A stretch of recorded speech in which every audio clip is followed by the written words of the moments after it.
And I had never come across a podcast that was done in a narrative format in this specific niche community. And I was so enthralled. I immediately went on and was like, oh, they want donations. Give them money. Give them all my money. And just like I set my calendar and my timer for the next day, the next week when the next episode was going to drop. I became obsessed at the first sounds. And then Mac, did you know this? Did you know she was such a hardcore fan? I now know this story. I'll piggyback on this and say, like, Elise was not shy. I don't know if we're surprised by this. But like, okay, so if you're a podcast producer, you're able to see like how many people can listen. And for me, I basically made it so my ex-boyfriend would listen. So anybody other than my ex-boyfriend listening would be great. I mean, that's all. And so when Elise did that for me, I don't even think I was done with the episodes, and I just sort of was like, no. And I started making memes. You did? Making memes. I made Giphy stickers. Like, you did. I fangirled hard. It was hard. It was wild. Welcome to Beats Working, winning the game of events, where we share stories and strategies to turn any event or life moment into something unforgettable. Events are wild, and the people who work in them are some of the most resilient humans on earth. If you know, you know. So come with us behind the curtain for a look at their most memorable experiences. As they say, the show must go on, so let's get on with the show.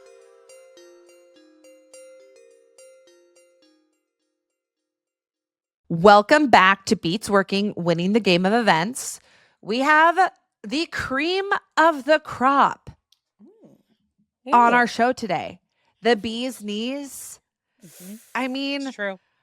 Just I need I'm one trying more. to think of there's just too many other compliments running through my head. I can't share them all because we'd spend the whole time with me just I got one, complimenting them. Libby. Okay, well, let's hear it. Once you go Mack, you never go Never back. go back. Oh. Okay, Who's well, here we today, spilled the Libby? beans. Who's here today? Katie Mack. She is a nomadic, independent producer, writer, and performer who chooses arts over opioids and hasn't looked back. It's true. She's a creator and founder of Fucking Sober the First 90 Days, which is truly a groundbreaking narrative podcast that chronicles the first 90 days of sobriety. It's got laughs, it's got tears, it's got sound effects. I mean, it really is an immersive experience. So if you haven't listened to it, we're linking it in the show notes. Nick Series. Yeah. Cage. The series actually won the 2021 Webby Award for Best Writing. That's how good it is. There it is. And there's the award.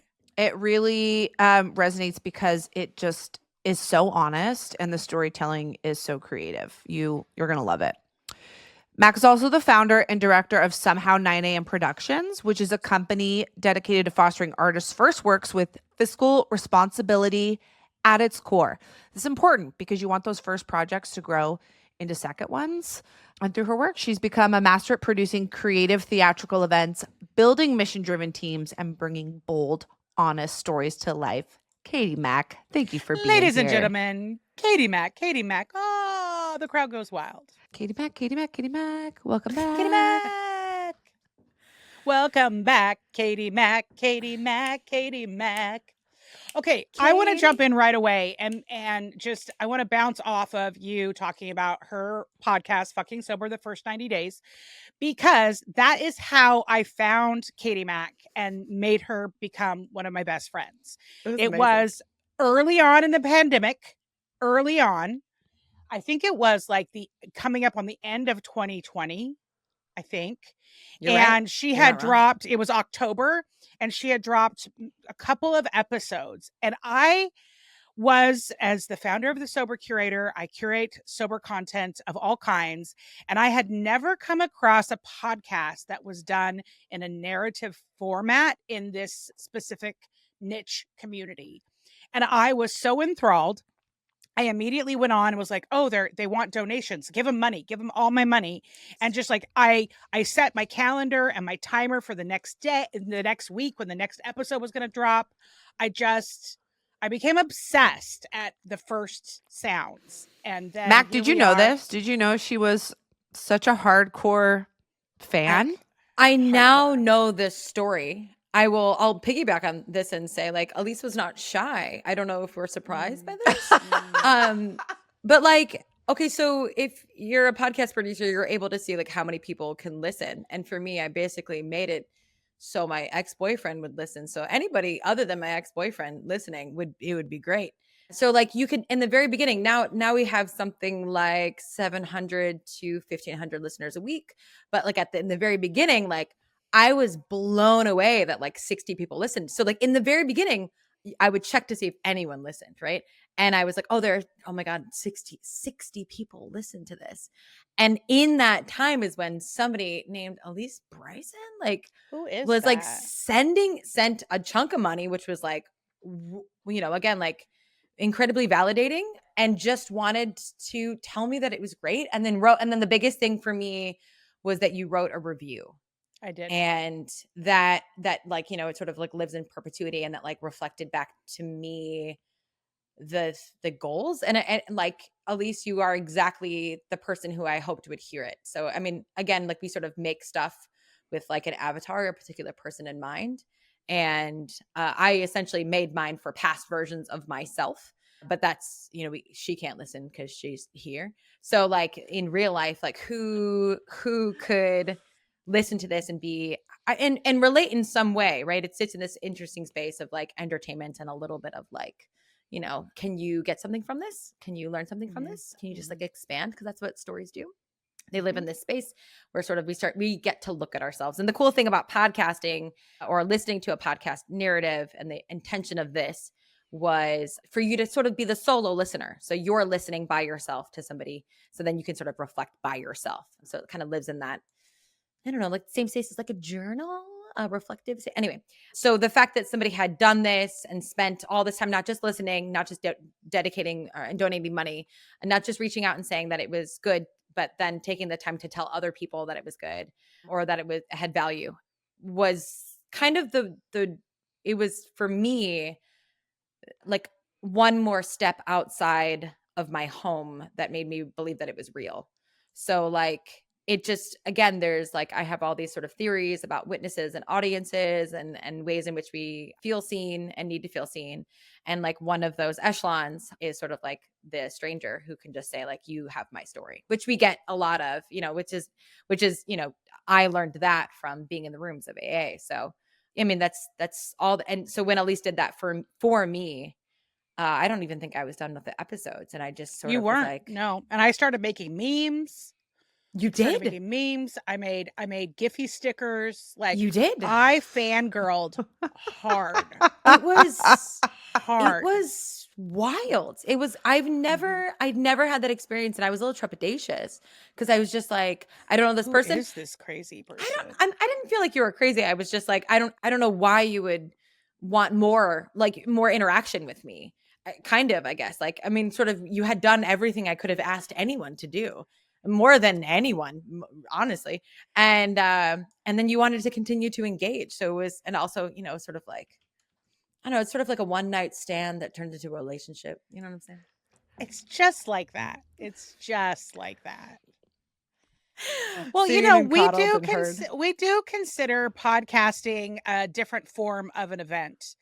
As you just mentioned, like it might be an individual event where you're having your own experience because you've got your earbuds in and you're outside walking your dog while you're listening to a story, or you could be listening to an episode with multiple people in the room, or you could be listening to an episode with multiple of your friends listen to, and then you get together and you talk about it. Like, podcasting is a form of an event, which is not the only reason why we have you here, but like it's part of it. I'll take any excuse really to be in this space with both of you, but I think it goes back to sort of that, and what I would call the essence of an event, which is how do you curate an experience? Mm-hmm. And when we talk about like any art form, like a lot of times, again, you sort of go like in and out, like you want to make for you in some way, right? You have to have a personal connection to it, even if it's just like, man, I love explosions or whatever. I think it's going to sort of like, it's going to come forth in the things. But then the how you want it to be received and delivered is something that I spend a lot of time thinking about. So when somebody offered me to make Fucking Sober into a one-woman show, I didn't want to do that because I had made it the way that I wanted to make it, meaning in the medium that I wanted to make it in. And so I think when it comes to creating events, creating artistic events, creating anything, like, you know, the first thing you sort of consider is the space and the place. And for me, I was like, it's really important to me, one, that I can make it peacefully, responsibly, but two, that the listener, that it's a listener who is able to kind of like fold the laundry, go on walks with their dogs, you know, be in their car, and be able to create a space accidentally or on purpose to be able to like essentially in the like cheese days by past will reflect on their relationship with alcohol and themselves. So that was very intentional. That was not a mistake. And you did go on to do a one-woman show called Ugly Cry, which I flew to New York just to see. You flew from Seattle to New York and then I recruited people. I was going to say, got like an entire team of like bigwig sober people to come to also say nice things to me. It was just incredible. Nobody said anything mean. No one said, you know, you spent all this time. I mean, it was like, it was insane. I don't know. I don't know what I did to be so lucky, but I know I'm lucky. But I think also at this point, I know that I'm lucky and I don't take it for granted. I don't take it. Well, I mean, I have excellent taste and I'm clearly very humble about that. But no, like when I see talent and when I see somebody doing something in a way that I think is fresh and innovative, like I just want everybody to know about it. I would love to know, as we kind of start off this conversation, like what is the first step in your planning process when you're approaching any kind of project that would fall under the very large umbrella of events, whether it's a live performance, a podcast, you're filming a TV series, you have your finger in a lot of different projects at any given time. So how do you get started? I mean, I think we always go back to like what the core of the thing is. So Fucking Sober, the core of it is about like looking and exploring within yourself about your own relationship with alcohol. So if I wanted to deduce that down, how can I do that? I could do that in multiple ways. I could write a book. I want that person to sort of take the time to be by themselves with, for example, something like Ugly Cry. The whole point was about curating space that also encouraged community, but not too much. So the idea is like the house needed to be like a playhouse needed to be a certain size.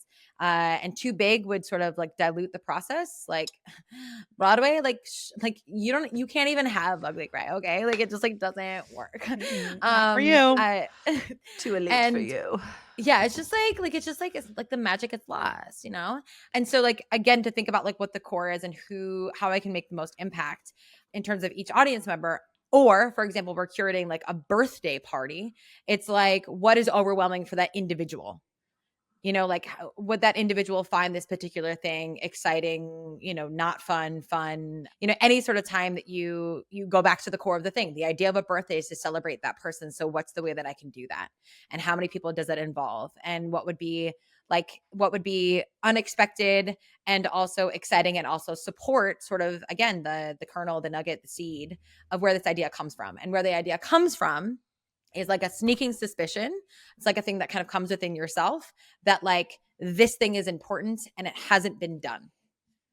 And the first thing, like obviously like birthdays have been done, but has the birthday been done in that way? So for me, the first thing I always do is when I come up with a brand new idea, I hope to God that somebody else has already done it because I don't want to do it.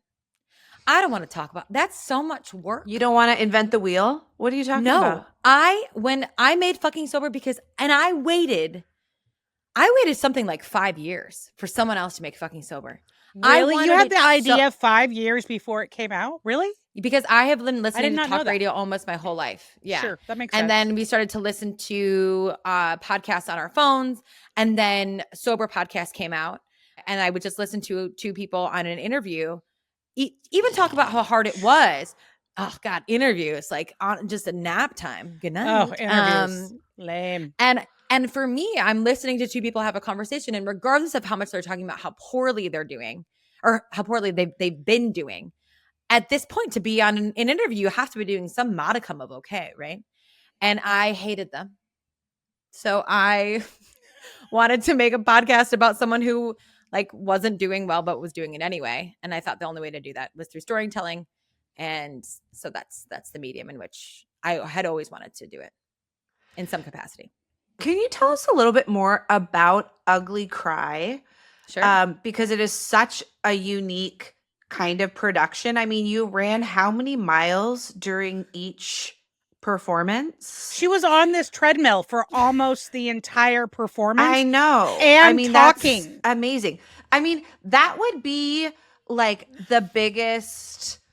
one of the biggest hurdles for me in doing a show like that. But you are a very active, avid trainer, athlete, active person. So that might not have been your biggest Too much curveball. But energy. tell us a little bit about Ugly Cry and what the hardest part about that production was. Well, I'll even connect it back to Elisa's kind of first question of just kind of like, how do you come up like with creating the space? And sort of so something I had said is that like I had a sneaking suspicion about something, and that when we started to involve social media in our lives, I'm 38 years old, and so I got Facebook my freshman year of college, or maybe sophomore year of college, something like that. And I watched how our relationships changed, and I watched how in real life, what happened on the internet was affecting the way that we had relationships in real life. And so that like this space, oh, it's just social media. Like I feel like now I feel less crazy, because I used to say stuff like, oh, I can like dictate someone's behavior based on how they were acting on social media, or like how they're like presenting themselves, or how they're engaging with me or interacting with me. And before, I felt like people were like, that's so crazy. Like I never look at who watches my stories. And I'm like, don't lie to me. You're lying. Like you're lying. Like you look at who watches your stories. Like you do. I know you. We all do. And I thought it was a really interesting space that I thought no one was being honest about. And so to get to Ugly Cry is called #UglyCry, and it's the third iteration of a sneaking suspicion that I like to write about people and people's events versus like, I mean, and again, like sci-fi or like, ghosts or horror, like that all has a space. I like writing about everyday life and how weird it is.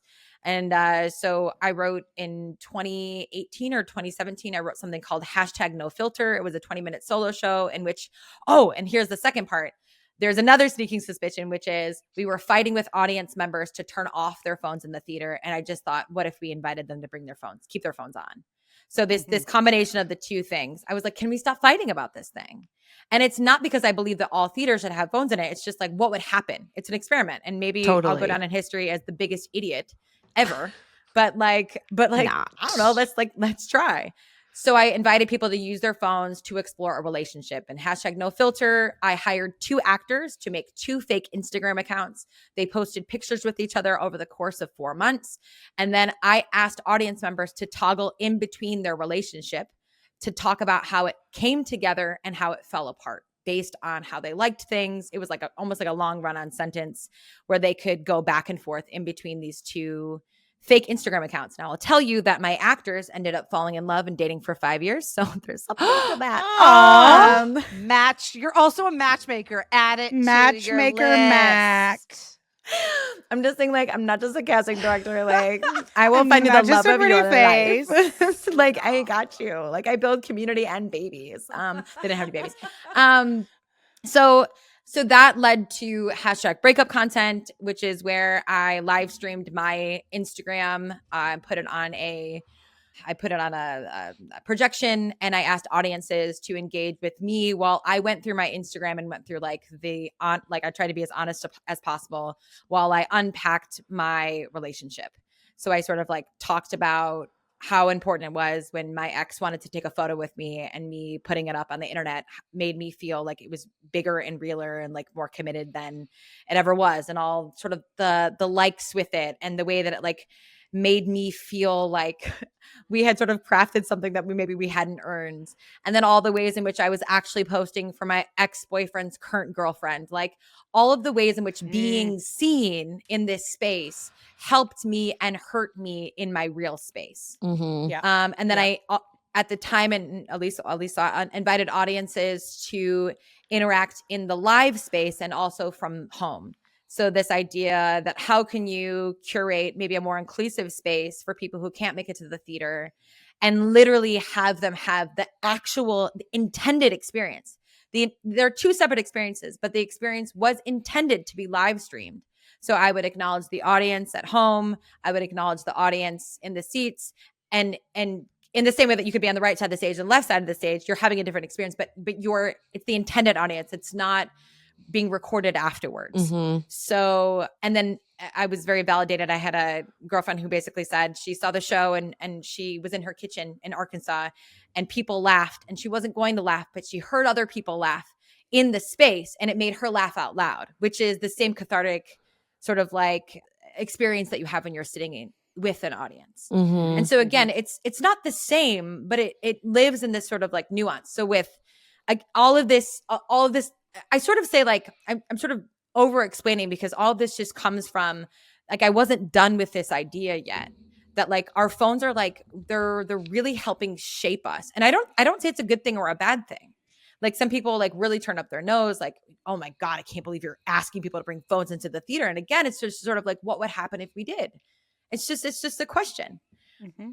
Which led me to Ugly Cry, which, you know, I'm really interested in the inner space between like the intersectional space between death and how we sort of end up living on social media and how we handle death and people who have passed on while we still have access to their images.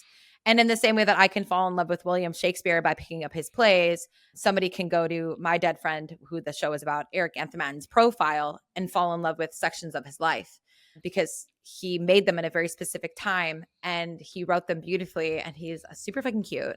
So, and now we do stuff. I mean, I said, you know, hashtag Ugly Cry was about the fact that like we're grieving differently, right? So No Filter was like, we're dating differently. And then Breakup Content was like, we're talking about relationships and I sort of akin to me making my relationship public to like a marriage. Because what is a marriage but like witnesses, right? Like me leaning into this thing or this identity. And then hashtag Ugly Cry is about unpacking how we grieve differently or how we grieve now in this time. And so each event was a time capsule that kind of can't really be revisited because technology changes. I don't know how well any of these things would hold up if they would still be interesting. And I also think that's an important thing about an event. You make the thing with the resources and the tools that you have, with the knowledge that you have, and you forgive yourself when you look back at it. It was a bad idea, but that's your time capsule for the thing. And so that's why like deadlines are so important. That's why like the act of the witness and like an audience saying they're going to come at a certain time is so important. And that's why like when you make an event, don't cancel because it's not perfect. Do the thing and learn from it because you only could have shown up with that much knowledge at that time. Even if you're like, I could have done a better job. You're like, well, yeah, but you didn't. Yeah. In hindsight, you know. Yeah. So I think all of it, like, again, like the sweet spot to sort of making something is coming up with, you know, going down the rabbit hole of a sneaking suspicion, which I don't know how to like else. I mean, some people would call it intuition or maybe like a curiosity you can't like let leave you, something that you continue to bring up that maybe no one else will bring up with you. It's not that they're like telling you that you're crazy, but they just like won't lean in, and then having a deadline, because if you don't, it'll just pass. So how do you know when you have fully wrapped on a project and you're ready to close that chapter, and then what does the space look like leading into the next chapter? That's a loaded question. No, it's a how do you really, say goodbye? Well, this is my biggest problem. I pretentiously think of myself as an artist, and I have so many ideas of things that I want to do before I die, that I cannot stay with one thing. So I'll never make any money because I'll never be able to stick with it long enough. And so really it's I made the thing, I have some time and attention, right? So I lifted some weights, right? That's how you get the muscles. And now I want to do bigger, fun things. So I really think you have to, a better answer is when you start resenting the project. It's like the same thing with like a romantic relationship. Like when they ask you to like pass the salt and you're like, fucking pass the goddamn salt. You're like, maybe it's time to take a break. You're like, either A, I need to re-fall in love with this, which means I have to like remove the thing I'm in now. I might need to take some space. And then I need to remember why this is important. But plowing forward isn't going to get me anywhere. Or I need to exit. Is and that move on to something shinier. would you call that like all part of like having an event hangover? Because event hangovers are very real, and there's not necessarily it's not like you just have it for 24 hours. I have a strong theory on this. Of course, everything that you say like lights me up because I love talking about this stuff. But I will say you have a responsibility as a maker to take care of your hangover or your bluesing. So the part of the process, this is so in the same way that some people think that like making movies is done when like you wrap camera. No, there's a whole editing process. There's a massive editing process that really that's where the movie gets made. And if you don't involve the editor and the beginning of pre-production, you are hurting yourself. So if you are going to create an event, get real with how much it might have an impact on you, and then put in your event is not over. Okay, your event is not over when the event is done. That is foolish. No, there's so much to do. You have to like do all the communication and all the wrapping and the budget and like the recapping yous. and my the God. like, it's so easy after it's over to be like, I don't want to touch anything on this for like a week, but you really don't have that kind of luxury in events. Well, you kind of maybe have to just get on it. You maybe do, but what is it? You have to build it in if that's what you need, right? Or True. like, what is the flow out of it? Or how do you plan for it ahead of time? Like, what is the template?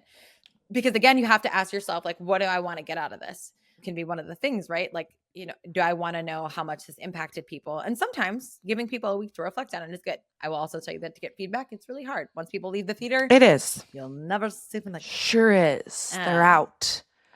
So yeah, I mean, I think they're all little pockets. Like you can look at each little thing, like how can I get feedback at the event? How can I get feedback a day after? How can I get feedback after a week? And then how do you automate it to help your brains? What are your event hangovers like? Like, are you tired? Are you hungry? Do you just want to like lay? Do you want to be out doing things, but just not work related or, you know, work or art related? Like what do you do? How do your event hangovers feel? And what do you do to take care of them? I call them bluesing. So that's just the term. And I tell people that I'm bluesing. And oftentimes I'll lean into like my community and I'll say, hey, my show is going to be done in a week and I'm not going to be okay. Can you check in with me? So I'll find myself with invitations. I'll find myself with like, hey, have you gone to the movies? Which also is like a big self-care routine for me. I like going to the movies. It's a big event for me. I get a particular popcorn and put Twizzlers in it. I go to the movies by myself. It's very intentional. I think the first thing I do is like, I don't kid myself that I'm going to be sad, even if it was great. It's a lot of work. Oftentimes I look forward to being with like a lover or someone I feel intimate with. I'm not really like a checker outer. I have to like remember that there's something else afterwards. So I get that from community and being out in the world. So I go and see other art. I attend other events. I'm looking for community, but I'm not necessarily looking for attention or to be tapped into more resources. So I will very intentionally set like, oh, I want to go to this poetry reading. I've never been to the poetry reading. I'm going to go to a haunted house. That's some version of art. I'm then I'm gonna ask these people to show. That's how I get over stuff. I just get scared. Gotta get fright. But I actually like I will hop on this just a little bit more. I think we think of it as optional. I think it's irresponsible not to plan. Both like a mental health, which is just like mental health, but like actually like space for it. It's irresponsible. You're doing a disservice not just to the event that you had, but to the next project you're about to work on, and then to yourself, friends, and lovers, because you're just a jerk.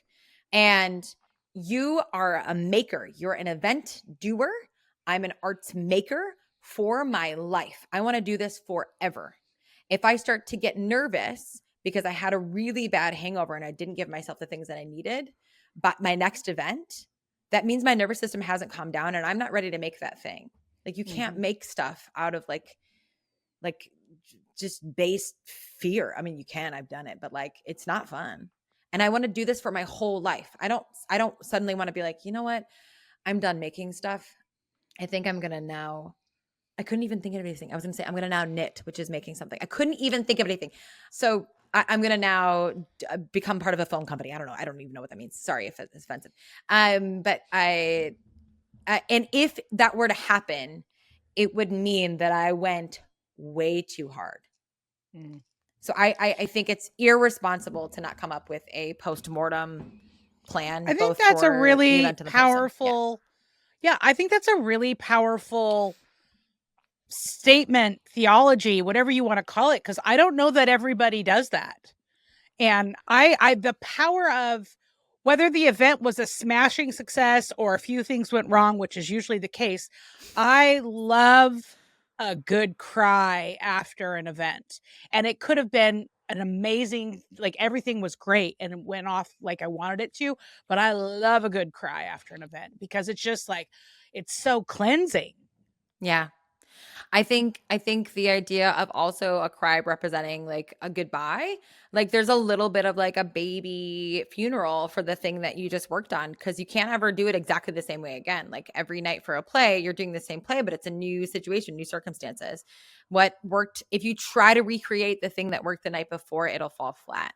And so the same thing with events. If you had a smashing hit and you don't sort of like say goodbye to it, you can put together some things that worked well. But if you like, you know, if you're not showing up with fresh eyes and fresh opportunities and, you know, you're going to try to recreate the same thing. Exactly. I just don't think you're going to get the same results because you probably have different people coming and it's a different event and there's different objectives and you're different. You are different. Yeah. How do you take all of this and how do you work with a team? I mean, yes, you did a one-woman show, but like you don't, even when you do a one-woman show, you're working with other people. Like there's still other people. So what is your process around team building in connection with events? I think my fantasy always is that I am the dumbest person in the room. I'm like, I had this idea. Is it dumb? And someone will be like, yes. And then I'm like, okay, I don't think maybe we should work together. And that's not the answer I was looking for. Like when you were giving me IT suggestions before we started recording, and you were like, "Is this? Don't get mad if I say this, but is it the right one selected?" I was like, "Yes, no, keep them coming.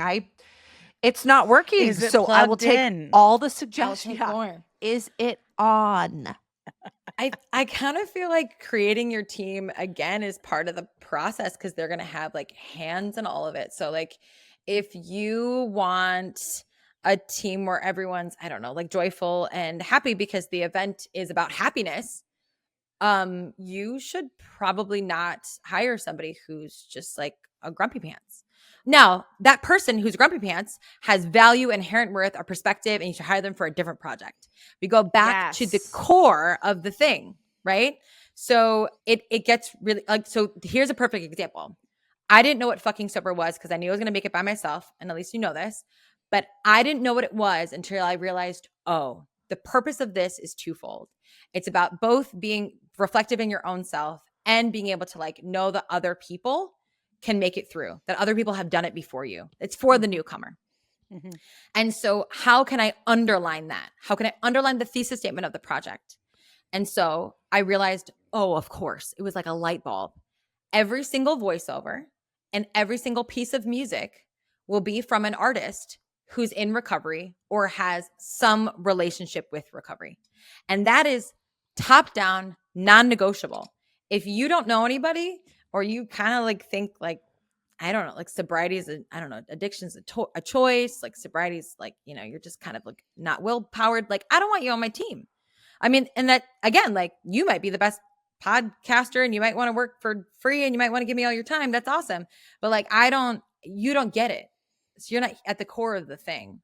So a little bit it's about an alignment thing. Oh, what a word for other people.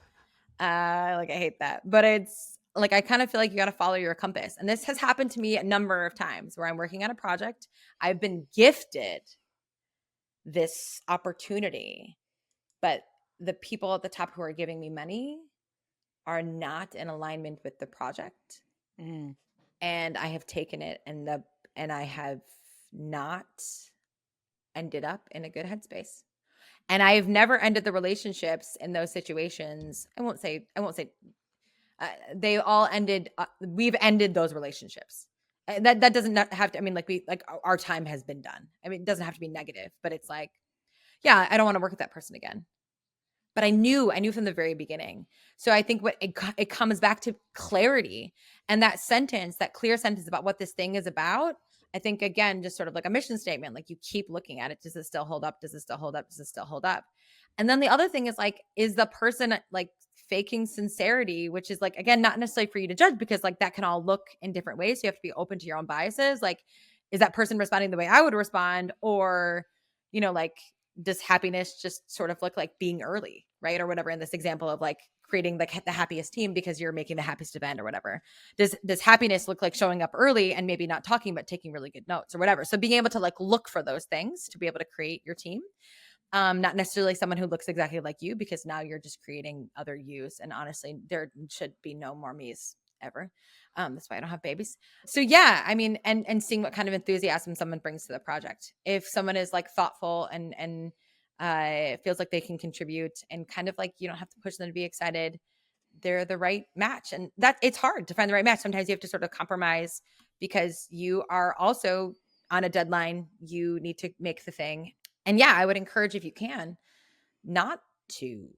I think the person that you think is, let people surprise you, but the person that you think is going to be the weak link often ends up being the weak link. And that can be maybe like you're not communicating well with them, but I also just think like can be bad timing. It's like any other relationships. They're depending on the size of event that you're doing and how big your event team is, it could be 5 people, it could be 50 people, it could be 500 people, right? Like there are always those people that they might be doing their best. I don't know. I often will judge that they're not. But like they're running around, they look busy, but they're not actually doing anything to move the ball down the field. I don't know why I'm making a sports analogy. I'm not sporty at all. But Go sports. Go sports ball. But I was just talking to somebody the other day, like it's those people, and that's hard for me. That's because I'm such a doer. I'm such a roll up my sleeves. I wouldn't ask anyone to do anything I wouldn't do myself. Like I'm just like, rah. I'm like that too. I think right, to approach those things, like it's so easy to sort of be like, they're not doing it the way that I would do it. I would have it done on a different timeline. I think like clarity on what you're looking for is only the first step, but like revisiting it and just being like, I think a lot of times we like to we're giving people the benefit of the doubt while also doubting them, which I just think like sets them up for failure, right? It's sort of like, it's one thing to be like, I think the harm reduction in that is to nip it in the very beginning of the conversation. So we don't know what the expectations are. We don't know how we're going to communicate this and this and this. Then you have to get really clear. Oh, you don't communicate this way? Hey, I just want to let you know, I'm a text message person. What can I maybe expect from you in this way? Like, and then if they're able to respond or have some sort of reflective clarity on that, that's fine. This is a deadline. What can I expect of you from this thing? If this isn't what we're seeing, do we have, if I'm not being clear and you're giving me something that isn't good in the hypothetical thing, have we built in enough time for us to redo it? I think it's the understanding that you're going to have built in time, because no one's going to understand even as clear as you think you're being. And you need to give people this space to fail and recalibrate. But like, and if they are not showing up in the way that you want them to, I actually think your job as a manager is to figure out how and why.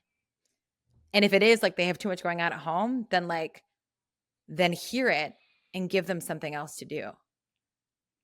Like, I mean, I just think that there's space for everything. And then also like you can consider the whole thing. Like a lot of times I've made projects where I've been like, oh, my expectation is that like I can only expect this much from you, even though I would love to expect more. because I'm paying you $30 an hour. Like I can't expect you to like do more than you can get done in this whatever amount of time. Like, thank you so much for doing that. Guess what? I didn't have enough money. That's the reality of the situation. Even though you said you could show up in this way, I hoped you could show up in this way. I set us both up for failure, and we never recalibrated. You failed twice, and I just thought you were a failure, and now I didn't know what to expect from you. I should recalibrate. What an idiot. We didn't have enough money or time for this. I just did this with this project. I was like, oh, I'll have it done by November. I don't know why I thought that. I thought that because I wanted to have it done by November. I won't have this project done before March. Like, when I started to talk about it, like, I was like, what an idiot. Of course I set myself up for failure. I set myself up. I set the company up. I set everybody up for failure. And the first thing is to like own that. What did I do to set that person up for failure? And if the thing is like, I've done everything I can, it's like, you probably haven't, but maybe that's all you can. Give yourself from some, grace to be like, that's all the managing tools I had at that time. That's it. And to manage people, that's hard. Managing people is hard. Well, in events, you have to have thick skin, right? You have to have a good level of communication, a good level of honesty. And the honesty really has to start with yourself. I was going to say, I mean, I agree with what you said, Elise, but also I think there is just something so powerful in giving people the opportunity.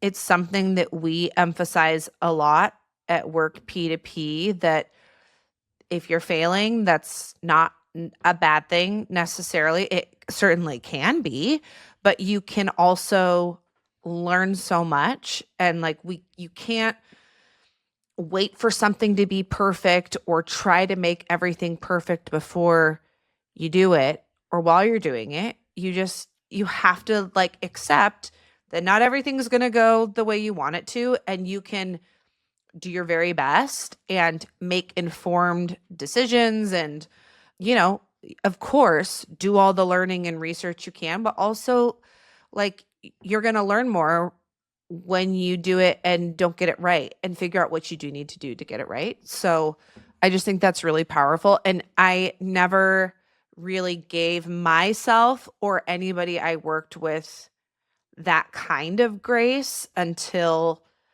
I worked here, just because it is such a core part of our, internal and external process. And I really wish someone had said that to me 20 years ago. Like, you're going to fail and other people are too, and just be okay with it. And, build, like you said, build in time to expect that something is probably not going to be right and you're going to want to fix it. So having that grace with yourself and other people is so important. Mistakes at full speed. Mistakes at full speed is such an invaluable lesson, because again, like you're like the deadlines coming at full speed, like all the things need to come together at full speed. And really, I think it's also calibrating what is the degree of this failure, right? Like if I'm putting together a whole play and I set a deadline and I'm like, great, it's going to be February 1st. And I've got this whole thing. I've got the team. I've gone to rehearsal. And then suddenly I'm like, oh my God, I forgot to book the venue. Like I can't have that happen on February 1st. There's no ifs, ands, or buts about it, right? Like there's nothing I can do. It's a pretty big degree. It's a big degree. But if I have like the treadmill, which I like blew by and never really addressed, but like if I have the treadmill, the idea is like, is this the ideal treadmill? No. Like when I did it in Australia, I had to use a very different treadmill. And the idea was like, what do I lose and what do I gain? What do I really lose? Just because I want it to be like that, what am I really losing? So like, let's take a step back. Right. Because I think we get with all events, we get like, no, I want it to look like this. I want it to be like this. I know, it's supposed to be like this. It has to be like this. It's like, bro, people are coming in, they tired, they talking, they're fighting with their boyfriend, like they whatever, like they're not paying attention to that one thing. And also, what's the core of the thing? Do we lose the core of the thing if we don't do it? So for me, every opportunity that I had to do ugly card, for example, I kept saying like non-negotiably, it's got to be this thing and this and this thing. Next event, I was like, oh, actually non-negotiably, it's just this thing and this thing. Next thing, I was like, nah, man, just get the treadmill up there, invite people in. We'll start. Yeah. Like it'll be fine. Well, and we talk about this at Work P2P a lot too. It's like, don't overproduce. Yeah. And we're not saying don't have quality, that's not what that is. but like look at what the thing is and what's the appropriate amount of time and energy that should go into it when it's good enough and you can move on to other things. Like sometimes, done is better than good. Like you just Done gotta is, I think almost always done is better than just good. I mean, keep like, going. right, that Just can. keep going. Just keep going. Well, as we wind down, obviously we could talk to you about all kinds of event things and life in general for 1,800 hours.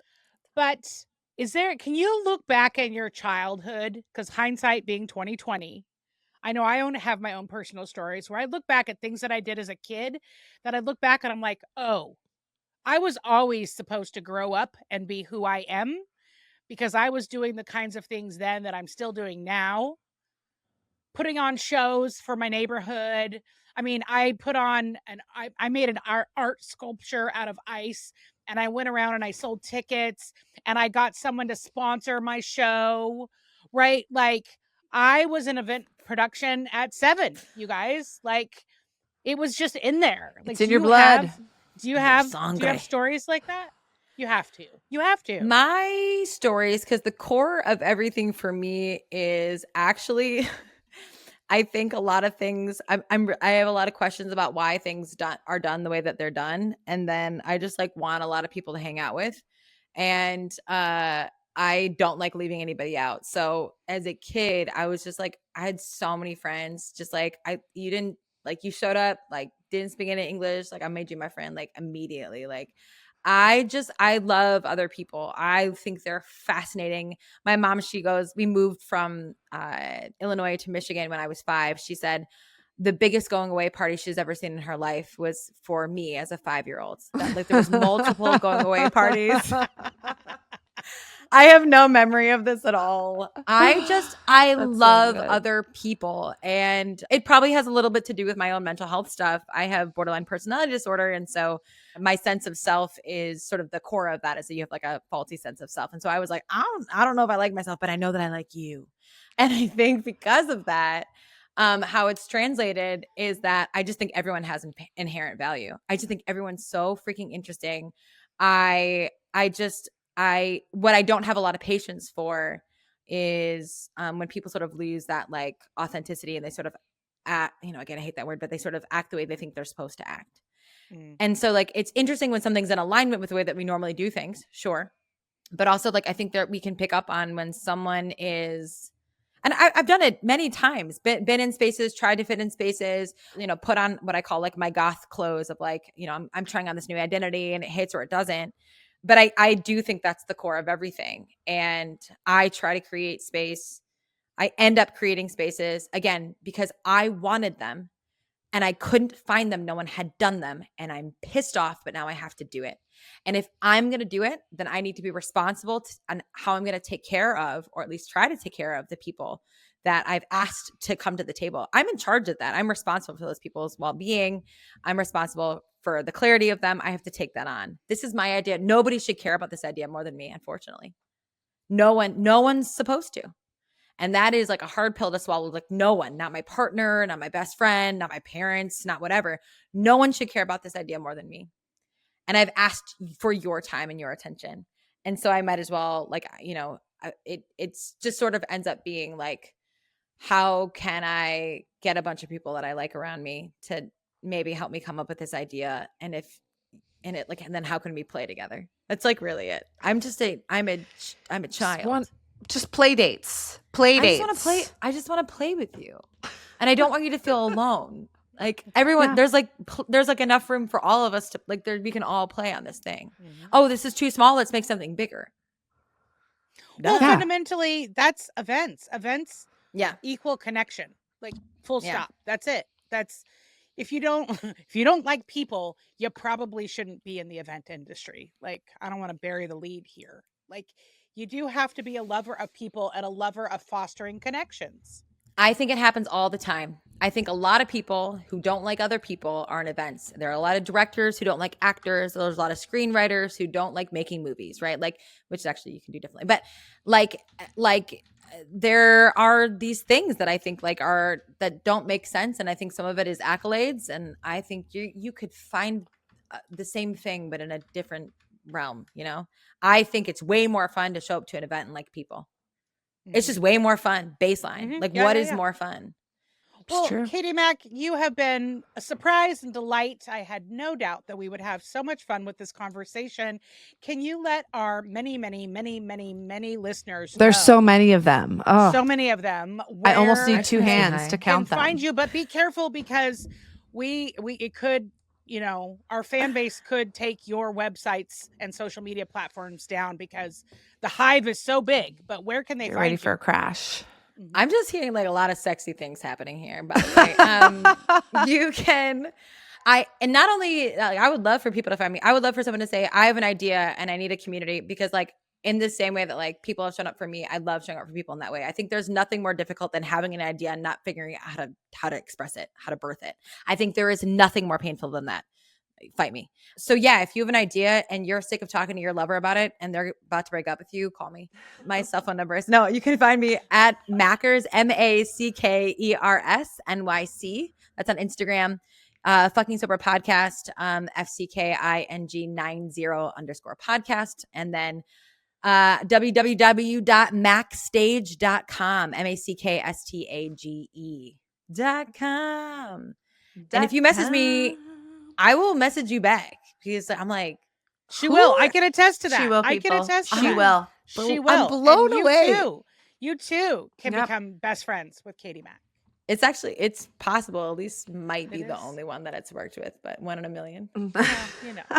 All right. Well, that's a wrap to this episode of Beats Working. If you have an idea for Katie Mack or for Elise and Libby and you want to reach out, please email us at info@beatsworking.show. Remember, every detail matters, every moment counts, and no matter what, the show must go on. Until next time. Thanks for listening to Beats Working, Winning the Game of Events, where we explore what it takes to make moments unforgettable. If you're leaving with a little more inspiration, a little more perspective, and a big side ache from all of the laughing at our funny jokes, then we've done our job. Beats Working is a Work P2P production. If you've enjoyed this episode, please don't forget to subscribe, rate, and review us on your favorite podcast platforms. Your support helps us keep the magic going.